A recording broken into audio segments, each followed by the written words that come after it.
me, faith is the belief that I was put here for a purpose.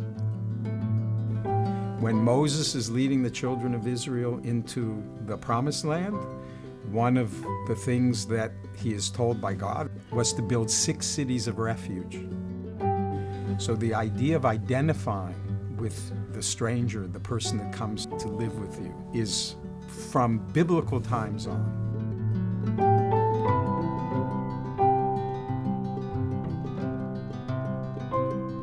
My name is Herb Brockman, and I am the rabbi here at Congregation Mishkan Israel. I've been here for 31 years. How are you? Good to see you. While I'm not a fundamentalist when it comes to the Bible, I take seriously when it says that we are responsible to provide for the hungry and the poor.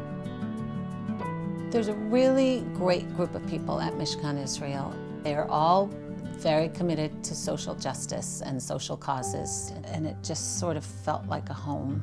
You're doing it out of a sense of duty, so it's not supposed to be easy. What motivates us has to be that we feel the sense of an obligation to do it, and it has to be profound. Almost 2 years ago, that little boy was washed up on the shore in Turkey. And like everyone else, it broke our hearts. And it was right before our High Holy Days. I gave a sermon that we need to be the safe shore for these families. These past few months have brought many cruel and outrageous attacks on refugees. They are unprecedented in recent U.S. history, but the Jewish community knows from these examples only too well that they resonate deeply in some of the darkest moments of our own communal memory. In the Torah, in the first 5 books of Moses, the most common verse is to know the heart of the stranger because you were strangers in the land of Egypt. Even if it means overcoming our ignorance about them or our fear of them. You always fear what you don't know. Over the last year, we have brought in 3 families. We work them through the system, get the medical care, make sure the child finds the right school, help make them new Americans. This is the first time, I guess, I've heard this kind of call to service. And it's Rabbi Brockman who incorporates that into everything that he does. So our neighborhood's sponsoring a Syrian family. And there's such a huge group working with them. Someone taking them to the doctor, someone taking them shopping. I'm on the healthcare team. We rent an apartment, bring in furniture. I bring my confirmation class to help. And to see them setting up the beds, making the beds, selecting this sheet for the little girl because she'll like that.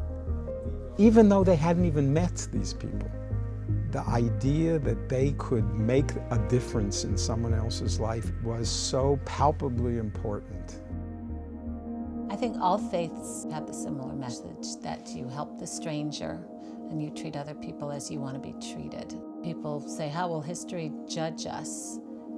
Because we look back at the Holocaust or times when people were driven from their country and you think, well, why didn't people help? I would have helped. If I was there, I would have helped. And now it's happening here. So are you walking the walk? As they say, make the table longer. It was October 21st, 1961, that Martin Luther King came here. It was a Sabbath, and he preached and dedicated the new sanctuary. The civil rights movement didn't start in the basement of churches accidentally. It was out of their faith that they came to understand what they were doing.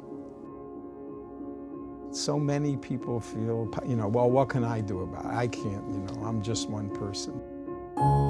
In the writing of the rabbis, it says to save a single life is to save an entire world. Life is tenuous. And because of that, it's precious.